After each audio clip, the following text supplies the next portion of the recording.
आज हम डिस्कस करेंगे। हमने कल तय किया था कि हम ना बात करेंगे नेटवर्क्स और प्रोग्रामिंग के हवाले से। तो हमारे पास जो पहला क्वेश्चन है वो ये है जी कि what is an IP address. Okay, तो आईपी एड्रेस जो है बेसिकली एक यूनिक स्ट्रिंग ऑफ कैरेक्टर्स होती है जो हर कंप्यूटर को आइडेंटिफाई करता है।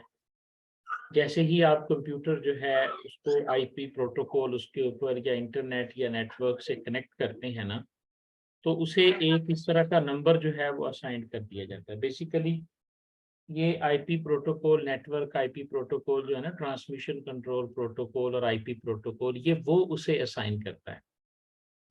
अब ये हमारे पास पब्लिक, प्राइवेट, स्टैटिक और डायनामिक चार किस्म के ये होते हैं। नंबर ये इसी तरह का होता है, आप देखेंगे 1 2 3.8 9.4 6.72। इम्पॉर्टेंट टॉपिक है इंटरव्यू के हवाले से। इसकी टाइप्स का भी आपको पता होना चाहिए। पब्लिक आईपी एड्रेस ऐसा आईपी एड्रेस होता है जो हर किसी की एक्सेस में होता है, जैसे फेसबुक का एक आईपी एड्रेस है, और आप फेसबुक को जो है वो उस आईपी एड्रेस की मदद से भी ओपन कर सकते हैं और आप उसे डायरेक्टली भी ओपन कर सकते हैं। ठीक है, मुझे एग्जैक्टली याद तो नहीं होगा, मैं ट्राई करता हूँ। ठीक है, अगर आप कमांड प्रॉम्प्ट खोलें और उसके अंदर एक पिंग की कमांड होती है, अगर आप इसके अंदर लिखें पिंग और उसके बाद facebook.com, बेसिकली हर आईपी एड्रेस होता है और एक डोमेन नेम सिस्टम होता है। आईपी एड्रेस नंबर्स होते हैं और उन नंबर्स को ट्रांसलेट करके उसका कोई ना कोई नाम रखा होता है। जैसे आपके पीसी का या आपके लैपटॉप का, जहां आपने विंडोज की हुई है, उसका एक नाम रखा होता है और एक उसके बिहाइंड पे आईपी एड्रेस होता है। अगर मैं पिंग करता हूँ facebook.com को, तो आप देखें ये इसका आईपी एड्रेस है और ये एक पब्लिक आईपी एड्रेस है जिसे कोई भी पिंग कर सकता है, कोई भी एक्सेस कर सकता है।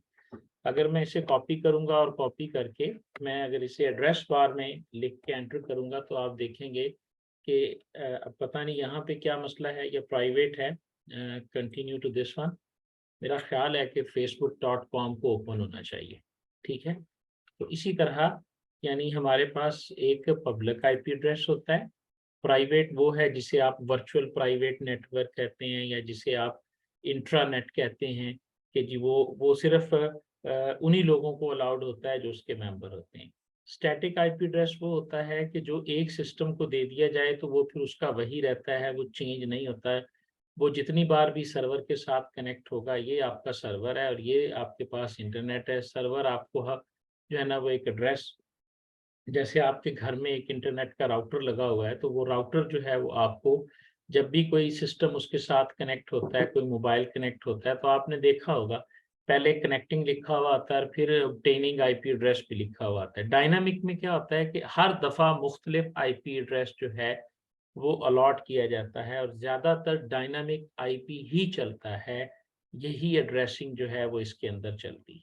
ठीक है जी। IPv4 जो है ये 4 बाइट पर मुश्तमिल है और इसमें मैक्सिमम वैल्यू 0 से लेकर 256 तक, 0 से लेकर 256, चूंकि 8 बिट वैल्यू जो होती है उसमें बाइनरी वैल्यू जो 0 से लेकर 255 तक ही अकोमोडेट कर सकती है। तो ये आपका आईपी एड्रेस हो गया। अच्छा, IPv6 जो है ये 6 बाइट का एड्रेस है। ठीक है, ये देखें इसमें 6 बाइट का एड्रेस है, हेक्साडेसिमल में ये लिखा जाता है और इस दोनों में फ़र्क है। आप देख सकते हैं कि ये 32 बिट है और ये 128 बिट है। तो कितने एड्रेसेस जनरेट हो सकते हैं? 4.3 बिलियन एड्रेसेस जो हैं वो IPv4 में हो सकते हैं। 1981 में, 1998 के अंदर आया था तो 7.9 and 10 raise to the power 28 unique addresses जो हैं वो IPv6 की एड्रेसिंग स्कीम के साथ जो है वो जनरेट हो सकते हैं। न्यूमेरिक होता है, डॉट्स डाल के लिखा जाता है, लेकिन अल्फा न्यूमेरिक हेक्साडेसिमल नोटेशन में लिखा जाता है 1 2 3 4 5 6 7 8। 128 को अगर आप डिवाइड करेंगे 8 के ऊपर तो आपको पता चल जाएगा कि ये आपके पास कितने बाइट का है। मेरा ख्याल है 8 वनजा और उसके बाद 4 है तो 16 बाइट का ये हमारे पास IPv6 एड्रेस होता है। ठीक है, हर कंप्यूटर का IPv4 भी होता है और IPv6 भी होता है जो इंटरनेट से कनेक्टेड होता है। अच्छा, आईपीवी एड्रेस जो होता है इसके साथ ही एक डीएनएस सिस्टम चल रहा होता है कि हर सिस्टम का एक आईपीवी एड्रेस होता है और एक उसका नाम होता है। ठीक है, डोमेन नेम सिस्टम जिसे हम कहते हैं, यानी जो नाम की ट्रांसलेशन की जाती है डोमेन नेम सिस्टम के हवाले से। हर आईपी एड्रेस का चूंकि अल्फ़ाबेट्स को याद करना जरा नंबर्स को याद करना मुश्किल हो जाता है, तो इसलिए उसका नाम जैसे ये लिखा हुआ है कि डोमेन नेम इसका है wikipedia.org, लेकिन एक्चुअली इसको एक न्यूमेरिक आईपी एड्रेस जो है वो साइन है। इसको ट्रांसलेट करना और इसको ट्रांसलेट करना ये डीएनएस का काम होता है। डोमेन नेम सिस्टम ही होता है जो इसे ट्रांसलेट कर रहा होता है। ठीक है जी। उसके बाद जो सबसे इम्पोर्टेंट चीज इसके अंदर आपने याद करनी है वो है जी क्लासेस ऑफ आईपी। ओके, ये मैंने नोट्स में बड़ी तफसील में बताया हुआ है, ये आपने जरूर चेक कर लेनी है जी। क्लासेस में बताया हुआ है कि ए क्लास क्या है जी, जब आपका फर्स्ट ऑक्टेट यानी पहला नंबर 0 से 127 के साथ स्टार्ट हो रहा है तो ये क्लास ए का आईपी एड्रेस है। अगर 128 से 191 तक 191 तक है आईपी एड्रेस तो ये क्लास बी है। अगर 192 से 223 तक उसका फर्स्ट ऑक्टेट, ऑक्टेट से मुराद फर्स्ट बाइट, ओके, अगर उसकी पहली बाइट जो है वो 192 यानी एक आईपी एड्रेस 192.168 पहले जो भी है, अगर वो 192 से हो रहा है तो ये क्लास सी का है। इसी तरह 224 से हो रहा है तो क्लास डी का है, और 240 से 255 तक जो होगा तो ये आपके पास जो है वो ई होगा। तो ये क्लासेस और इनका आपको थोड़ा सा याद करना पड़ेगा कि ये कौन सी क्लास किस रेंज से शुरू होती है। यहीं तक इंशाल्लाह पूछेंगे, इससे जो अगली डिटेल है उसका नहीं होता। आईपी एड्रेस के हवाले से कोई कंफ्यूजन नहीं है। पैकेट स्विचिंग हमारे पास क्या है, जब एक कंप्यूटर से डाटा को भेजा जाता है तो उसको एक डाटा पैकेट्स को जब हम एक कंप्यूटर से दूसरे कंप्यूटर के अंदर सेंड करते हैं तो हमारे पास दो टेक्निक्स यूज होती हैं। एक का नाम है पैकेट स्विचिंग और एक का नाम है सर्किट स्विचिंग। ठीक है, अगर आप देखें ना तो मैं जब भी किसी चीज़ को एक्सप्लेन करता हूँ तो मैं आपके सामने ना उसकी डायग्राम को लेके आता हूँ ताकि इससे कॉन्सेप्ट क्लियर हो जाए। सर्किट स्विचिंग में सेंडर डाटा और रिसीवर डाटा के दरमियान पहले एक लिंक एस्टेब्लिश किया जाता है और उसके बाद पैकेट्स को उस लिंक के ऊपर जो है वो सेंड किया जाता है। और पैकेट स्विचिंग के अंदर ऐसा नहीं होता। विदाउट एस्टैब्लिशिंग एनी लिंक और डेडिकेटेड पाथ, सेंडर जो है वो उन पैकेट्स को जिनको वो भेजना चाहता है किसी रिसीवर के पास, वो उन्हें जिससे वेरी नेक्स्ट जो होप या नोड होती है जिसके साथ वो कनेक्टेड होता है वो उसे दे देता है। और यहाँ से वो पैकेट्स जो हैं वो मल्टीपल पाथ पे भी जा सकते हैं, और किधर से जाएंगे किस तरफ को जाएंगे ये चीज़ पहले से प्री डिटरमिन्ड नहीं होती, जैसा कि सर्किट स्विच नेटवर्क के अंदर होती है। ठीक है, तो मुख्तलिफ किस्म की प्रोटोकॉल्स हैं, आपको याद होनी चाहिए। जो टाइप्स ऑफ प्रोटोकॉल आप हैं, टीसीपी आईपी है, एचटीटीपी है, इसी तरह एफटीपी है, और मुख्तलिफ प्रोटोकॉल्स हैं। टाइप्स ऑफ प्रोटोकॉल्स मैंने अपनी प्रेपरेशन क्लासेस के अंदर बड़ी वाज़ेह बताई थी और वो मुश्किल नहीं है। आपने जो कैटेगराइज करना है, आपको पता होना चाहिए कौन सी प्रोटोकॉल में कौन सी स्विचिंग टेक्निक यूज होती है, सर्किट स्विचिंग को फॉलो करती है या पैकेट स्विचिंग को फॉलो करती है। एक बात ये, और दूसरा कौन सा काम जो है वो कौन सी प्रोटोकॉल करती है। जैसे ईमेल को हैंडल करने के लिए हमारे पास SMTP है, सिंपल मेल ट्रांसफर प्रोटोकॉल है। इस तरह ये कॉन्सेप्ट जो है वो आपके पास क्लियर होने चाहिए। जी, रिकॉर्डिंग वर्दा हो रही है जी, ठीक है। पैकेट स्विचिंग के हवाले से और सर्किट स्विचिंग के हवाले से इसके ना कुछ और नाम भी हैं। पैकेट स्विचिंग को कनेक्शन ओरिएंटेड कहते, सॉरी, सर्किट स्विचिंग को कनेक्शन ओरिएंटेड कहते हैं, और पैकेट स्विचिंग को कनेक्शन लेस कहते हैं। इस तरह करके भी इनको नाम दिया गया है।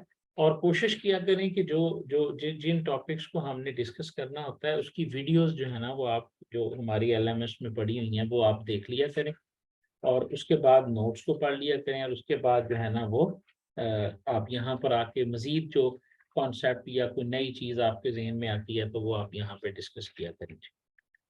ठीक है जी, यहाँ तक बात।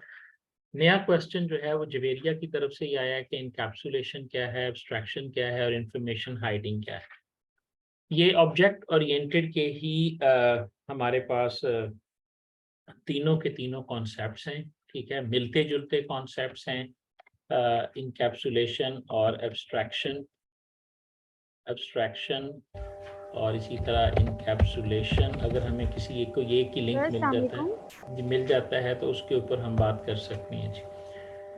जी जी सर अगर कोई क्वेश्चन आपको इस तरह का मिलता है, जैसे इनकैप्सुलेशन जो है वो आप बता रहे हो कि ये यूज होता है कंप्यूटर नेटवर्क्स में भी और ऑब्जेक्ट ओरिएंटेड में तो भी, तो आप उनसे क्लियर कर सकते हैं। ठीक है, पहले तो मेरा नहीं ख्याल कि आपको कंफ्यूजन होगी, एक बात चल रही होगी तो उसी के कॉन्टेक्स्ट में जाहिर है वो इनकैप्सुलेशन पूछेंगे, डायरेक्ट तो वो इनकैप्सुलेशन पे नहीं चले जाएंगे।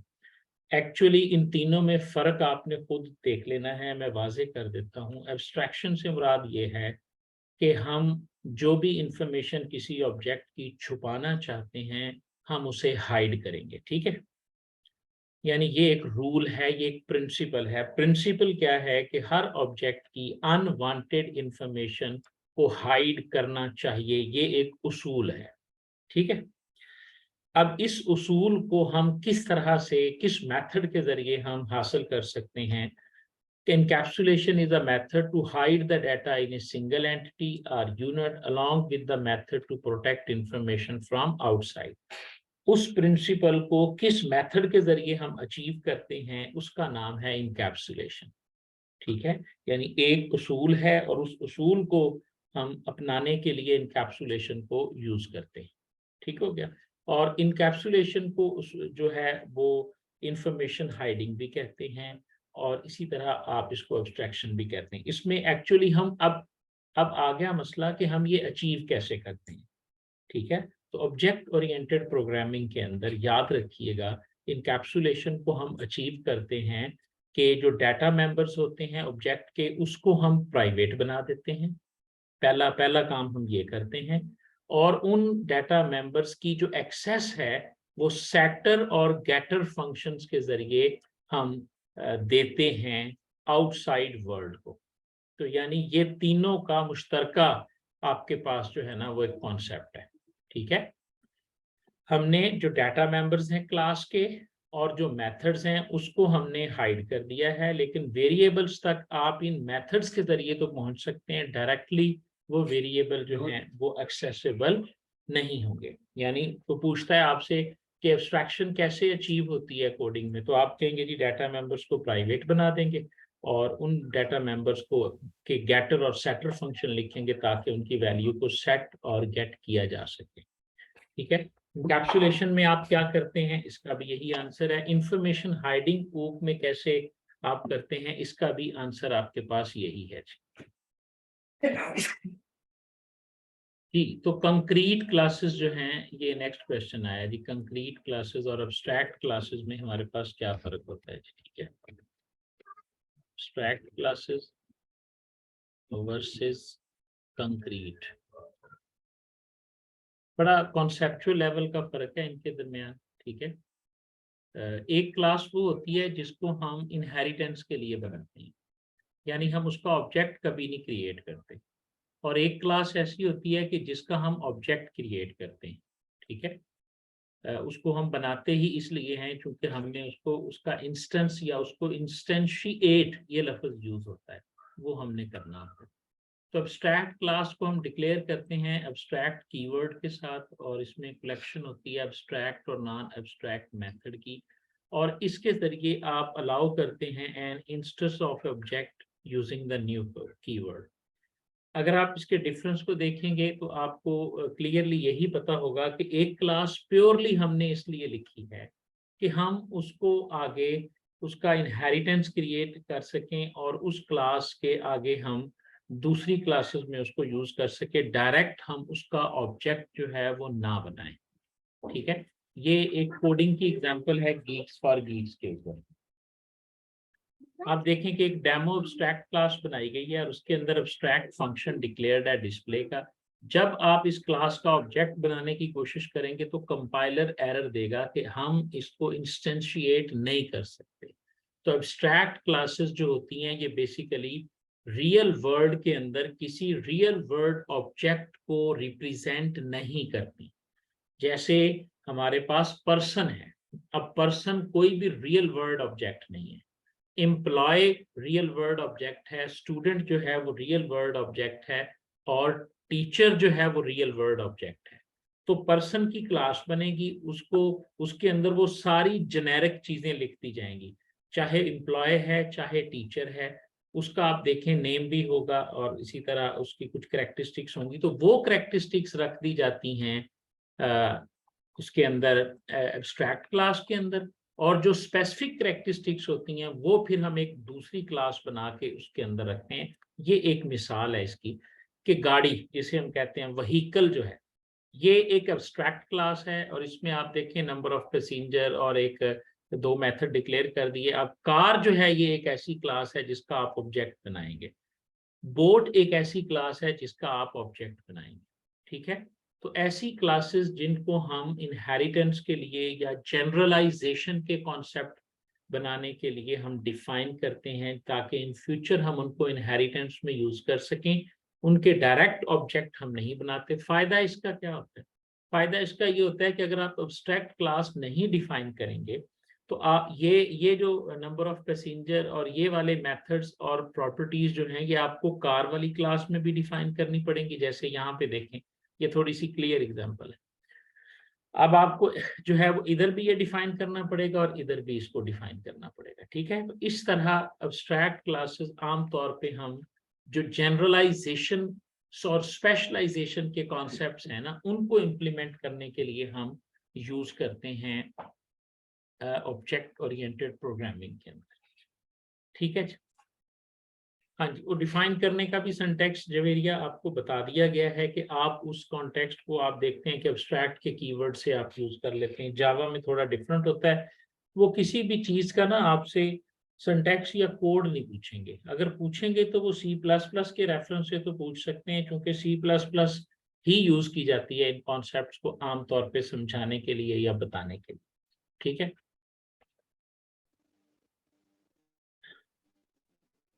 हाँ जी, जो OSI लेयर मॉडल है ना जी, इसको इसका कॉन्सेप्ट आपके जहन में लाजमी तौर पे होना चाहिए।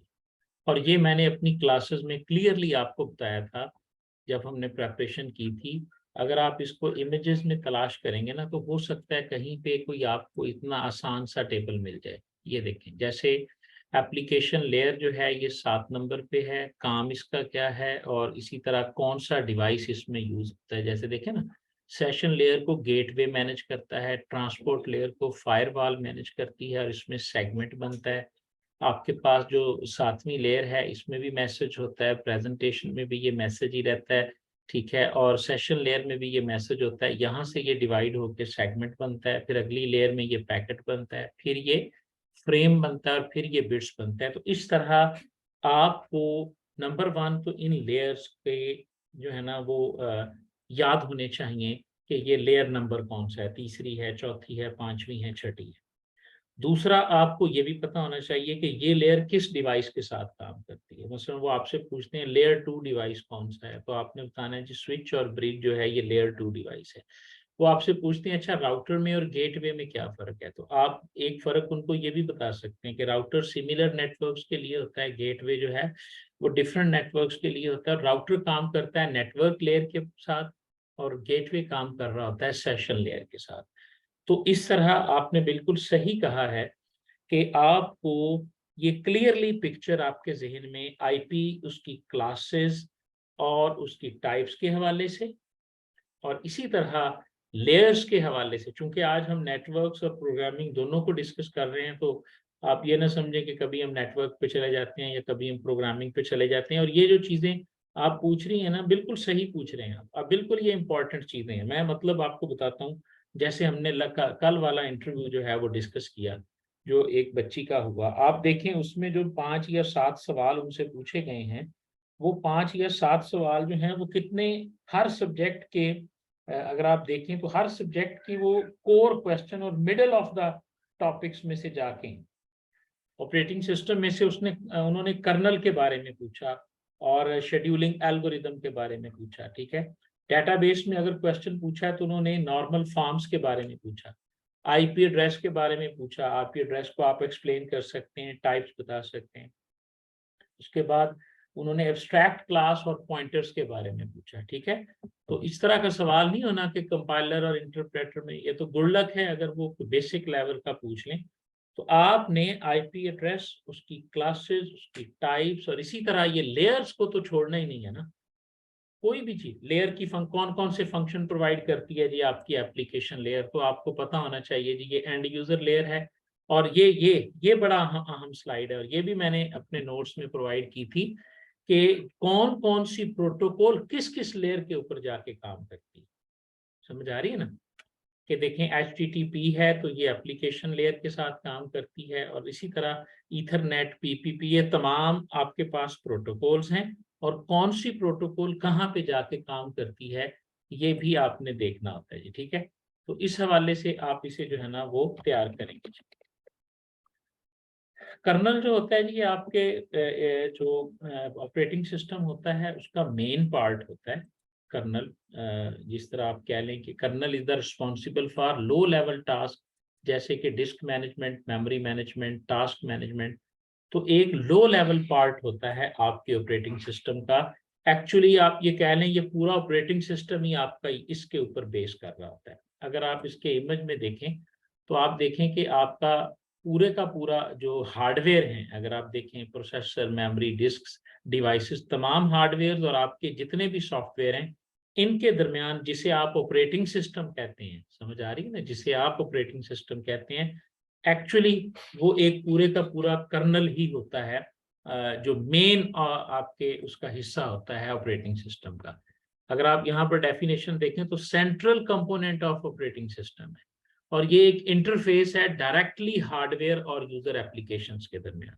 हमने पढ़ा तो हुआ है ना कि ऑपरेटिंग सिस्टम एक इंटरफेस प्रोवाइड करता है, लेकिन अब उसको थोड़ा सा और देखें। यूजर एप्लीकेशन यानी वर्ड में और हार्डवेयर में कर्नल एक्चुअली वो part of the operating system होगा जो काम कर रहा होगा उनको इंटरेक्ट करवाने के लिए। ठीक है, ऑपरेटिंग सिस्टम और हार्डवेयर के दरमियान इंटरफेस होता है जी। आप नहीं, अब आप देखें फकीहा यहाँ पर क्लियर पिक्चर आ गई है कि जो यूजर एप्लीकेशंस हैं, जो यूजर एप्लीकेशन के साथ ऑपरेटिंग सिस्टम जो है ना वो हमें दो तीन चीजें प्रोवाइड करता है ना। एक तो वो हमें यूजर इंटरफेस प्रोवाइड करता है, तो हमारे एक यूजर के दरमियान और कंप्यूटर के दरमियान क्या आ गया, आपके दरमियान ऑपरेटिंग सिस्टम है, कर्नल नहीं है आपके दरमियान। ठीक है, यूजर और कंप्यूटर के दरमियान आप माइक्रोसॉफ्ट वर्ड से कमांड देते हैं कंप्यूटर के प्रिंटर को। ठीक है, अब आपको पता है कि माइक्रोसॉफ्ट वर्ड प्रिंटर को कमांड नहीं दे सकता, तो वो किसे लेगा, वो कमांड जाएगी ऑपरेटिंग सिस्टम के कर्नल के पास, कर्नल पार्ट में वो जाएगी और वो उस प्रिंटर के ड्राइवर को जो है वो एक्सेस करके उसके थ्रू जो है वो उसे प्रिंट कर देगा। ठीक है ना, तो ये एक सेंट्रल सी और सर एक थिक सी लाइन है जो आपके दिमाग में होनी चाहिए। मैंने यही चीज समझाने की कोशिश की है कि ये यूजर और हार्डवेयर के दरमियान नहीं आपने इसे बोलना, ये मैं कह रहा हूँ। ठीक है, यूजर और जी हार्डवेयर सर। के यानी आपके ऑपरेटिंग ऑपरेटिंग सिस्टम ही तो है। ये देखिए ना, अब आप यहाँ पे ये सॉफ्टवेयर है, यूजर जी नहीं है सर। यहाँ, बस यहाँ यूजर नहीं है, ये ध्यान में रखें।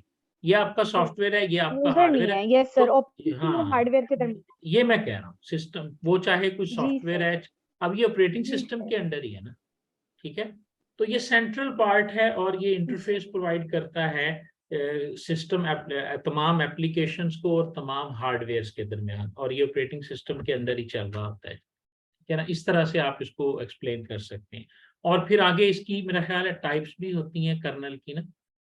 जहाँ तक मुझे याद है कुछ, अगर हम यहाँ पे लिख के देखते हैं जहाँ तक types of kernel in OS देखें अगर कुछ है तो।